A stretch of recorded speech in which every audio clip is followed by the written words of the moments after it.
신학기를 앞두고 교육 현장에는 긴장감이 감돌고 있습니다. 교육청에는 학교 내 확진자 유입 차단을 위해 긴급 대응팀을 꾸렸고 교육 현장도 신학기 대비에 나섰습니다. 부산의 일일 확진자 수가 12,000명을 넘었습니다. 코로나19 발생 이후 역대 두 번째로 걷잡을 수 없는 속도의 확산세가 이어지고 있습니다. 사망자도 6명 발생했습니다.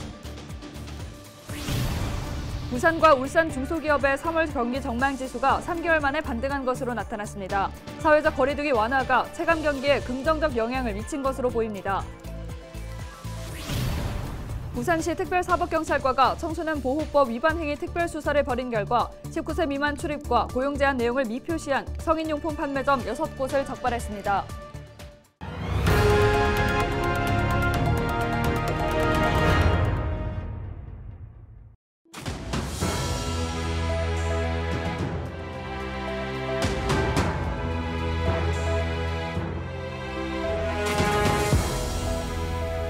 여러분 안녕하십니까? 헬로TV 부산 뉴스입니다. 학생 확진자 수가 급증하는 상황 속에 신학기를 맞게 됐습니다. 일선 학교의 방역 업무 책임이 늘어나면서 우려의 목소리도 많은데요. 교육청에선 학교의 업무 부담을 줄이고 학교 내 확진자 유입을 차단하기 위해 긴급 대응에 나섰고 교육 현장에서는 신학기 아이들을 맞기 위한 준비로 분주합니다. 차선영 기자가 보도합니다. 부산의 한 거점 유치원입니다. 이곳에서 인근 지역 유치원에 자가 검사 키트 박스를 배부하고 있습니다. 유치원 내부에서는 소분된 자가 검사 키트에 안내 스티커를 붙이는 작업이 한창입니다. 학습 꾸러미에 자가 검사 키트를 넣어 아이들에게 전달하기 위해서입니다. 확진자 급증에 따라 대면 설명회를 취소하는 안내문을 학부모에게 발송하는 등 교무실도 분주한 모습입니다.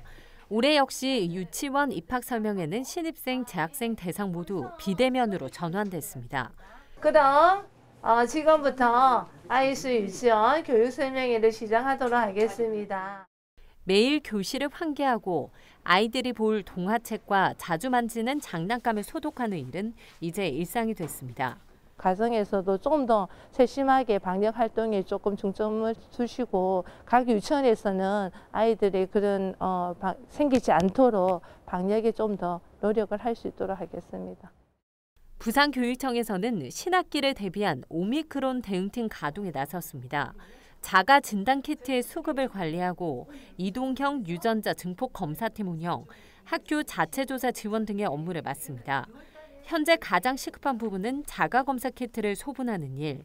이번 주 공급해야 할 35만여 개의 키트 소분 작업이 끝나지 않은 상황인데 다음 주부터는 77만여 개의 키트를 소분해야 합니다. 일선 학교의 방역 업무 부담을 줄이기 위해 일일이 소분해 학교에 공급하기로 했는데 작업량이 많다 보니 부족한 인력이 발목을 잡습니다. 각 지역 교육지원청 인력이 총 동원됐고 봉사자 220여 명이 투입됐지만 작업량에 비해 인력은 턱없이 부족한 실정입니다. 워낙 많은 수량이고 짧은 기간에 해야 하니까 그 부분이 제 시간에 이제 안 되는 그런 부분의 문제점도 있지만 끝까지 최선을 다해서 하려고 하고 있습니다. 학생 확진자 수가 급증하는 상황 속에 확진자 발생 시 등교 중지나 원격 수업 전환 등 학교별 재량권이 늘어났습니다. 신학기를 앞두고 혹여나 학교 내 방역 체계에 구멍이 뚫리진 않을까 안팎으로 철저히 대비에 나선 모습입니다. 헬로TV 뉴스 차선영입니다. 매일 수만 명이 코로나19에 감염되고 있는 요즘 코로나에 감염되면 후유증은 없는지 또 재택치료는 어떤 식으로 이루어지는지 궁금증과 불안한 마음이 있을 텐데요. 실제 코로나19 확진 판정을 받았다가 완치된 사람들을 만나 그들이 경험한 코로나에 대한 이야기를 들어봤습니다. 지금도 제가 어떤 경로로 해서 감염이 됐는지는 사실은 알지 못하는 상황이고요. 심리적으로 저랑 같이 자가격리를 하는 동거인까지 걱정이 되니까 좀 불안했고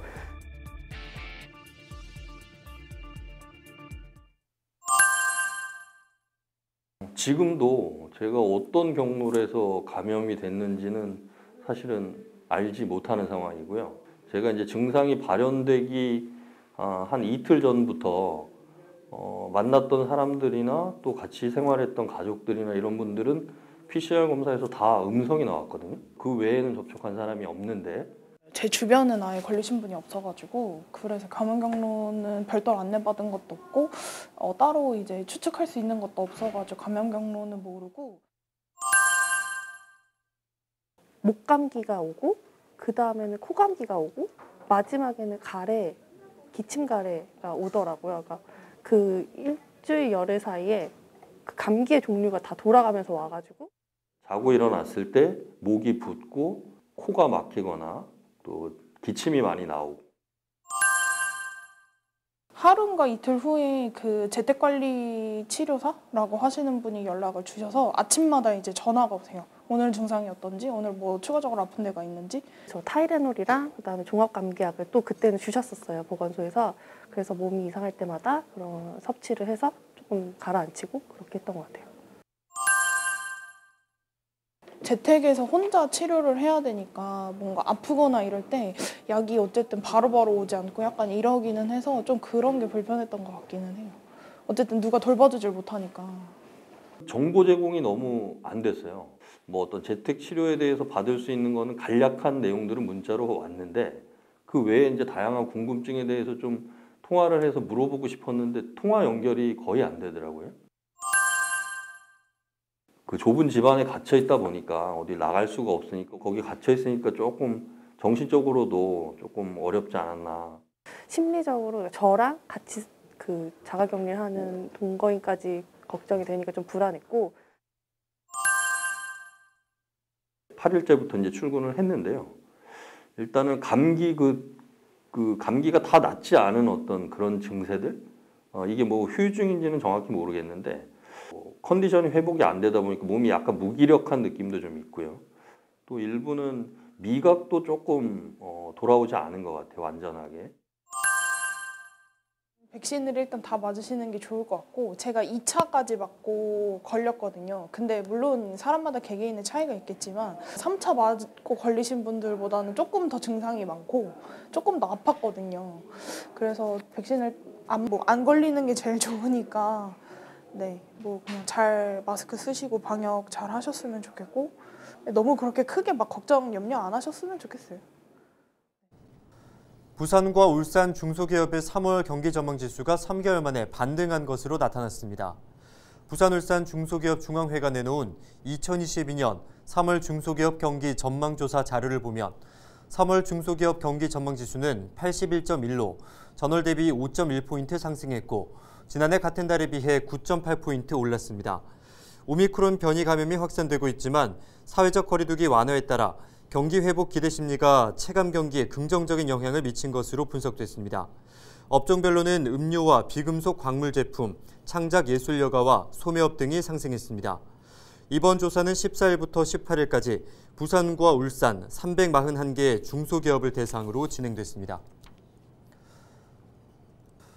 부산의 성인용품 판매점 6곳이 청소년보호법 위반으로 적발됐습니다. 부산시 특별사법경찰관은 시내 성인용품 판매점 50여 곳과 북카페 30여 곳을 대상으로 특별수사를 진행했다고 밝혔습니다. 그 결과 19세 미만 출입과 고용 제한 내용을 표지하지 않고 영업한 성인용품 판매점 6곳이 적발됐습니다. 특사경은 해당 업소를 형사 입건 조치할 계획입니다.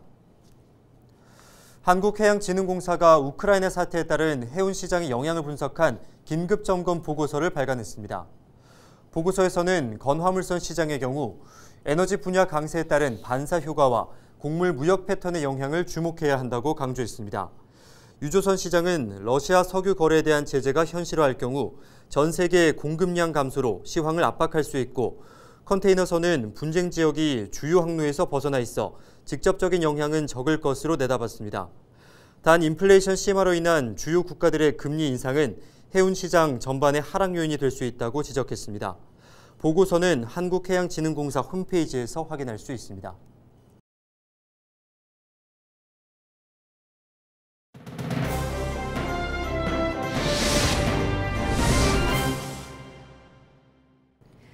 키워드 뉴스 오늘의 첫 번째 키워드 12,736입니다.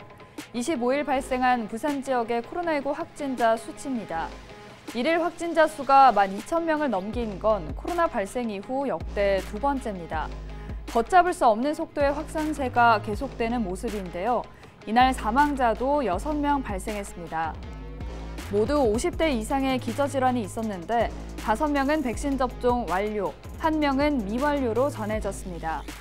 위중증 환자도 45명으로 늘었는데 중증 환자 병상 가동률은 50%를 넘겼고 일반 병상 가동률도 65%에 이릅니다. 요양병원에서는 계속 집단 감염이 터져나오고 있는데요. 기장군의 한 요양병원과 수영구에 있는 요양병원에서 새로운 집단 감염이 발생했습니다. 기존에 집단 감염이 발생했던 남구와 사하구 소재 요양병원에서도 확진자가 계속해서 나오고 있습니다. 재택 치료 중인 사람은 4만 9천 명을 넘겼습니다. 네, 두 번째 키워드, 영도 마리노입니다. 부산항대교 하부 공간에 캠핑장이 만들어지고 있죠. 부산은 물론 전국 캠핑족들의 관심을 한 몸에 받고 있는데요. 올해 개장을 앞두고 캠핑장 이름이 정해졌습니다. 바로 영도 마리노인데요. 영도구가 구민들과 직원들을 대상으로 공모를 진행해서 선정한 명칭이라고 합니다. 마리노는 해양을 의미하는 마린과 원형 모양의 캠핑장이라는 의미를 담고 있다고 하네요.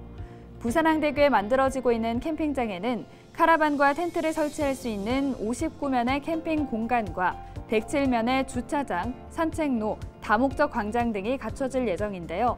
오는 5월 공사가 끝나면 7월부터 이용할 수 있을 것으로 보입니다.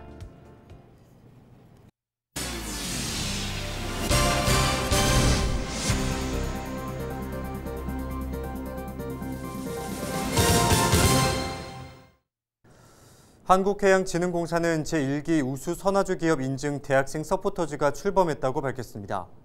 우수선화주 기업 인증 제도는 선주와 화물주 간 불공정 거래 관행을 근절하고 상생 협력을 유도하기 위해 도입됐습니다. 이번에 출범한 대학생 서포터즈는 인증 제도 홍보와 기업 탐방, 제도의 개선 제안 등의 활동을 하게 됩니다. 노인들의 교통사고 예방을 위한 보호조례가 지난 16일부터 시행됐습니다. 노인복지회관이나 노인정 주변뿐만 아니라 노인들이 많이 찾는 전통시장도 노인보호구역으로 지정이 가능합니다. 김석진 기자의 보도입니다. 소방관들이 전동 카트에 물을 뿌리고 있습니다. 옆에는 앞부분이 심하게 찌그러진 승용차가 보입니다. 지난해 12월 말 80대 운전자가 몰 차량이 주차된 차와 충돌한 후 행인을 덮쳐 2명이 숨졌습니다. 사고가 난 곳은 전통시장 입구로 인도와 차도가 구분되어 있지 않았습니다. 차량 제한 속도는 시속 30km 이하지만 사고를 낸 차량은 70km 이상으로 달렸습니다. 이 사고 이후 부산시의회는 노인 장애인 보호구역 지정 조례를 개정했습니다. 전통시장도 노인 보호구역으로 지정할 수 있도록 한 겁니다. 어르신들이라든지 노약자들이 이렇게 걷고 이러는데 굉장히 보차 구분도 안 돼 있고 사고 날 가능성이 사실은 굉장히 높죠. 그런데 이제 노인들을 위한 속도를 줄이라든지 또는 노인 보호구역으로 설정이 돼야 되는데 그게 이제 시설장이라든지 이런 사람들 요청에 의해서 가능한 거거든요. 노인 보호구역으로 지정되면 과속 방지턱 등을 설치할 수 있고 속도나 주정차 위반 시 과태료 등이 상향 부과됩니다. 시의회는 나아가 노인보호구역 내 속도를 기존의 30km보다 더 낮추고 데이터를 활용해 선제적으로 보호구역을 지정해 줄 것도 촉구하고 있습니다. 하지만 전통시장 특성상 짐을 나르는 차량들의 통행과 주정차가 빈번한 만큼 보호구역 지정 시 상인들의 반발도 우려되는 상황입니다. 여기에다 앞선 사례처럼 고령 운전자에 대한 사고 예방책 등도 병행되어야 하는 만큼 조례 적용이 쉽지 않다는 반론도 제기되고 있습니다. 한편 부산의 최근 5년간 보행자 교통사고는 343명으로 일주일에 1명꼴로 발생하는 것으로 나타났습니다. BTV 뉴스 김석진입니다.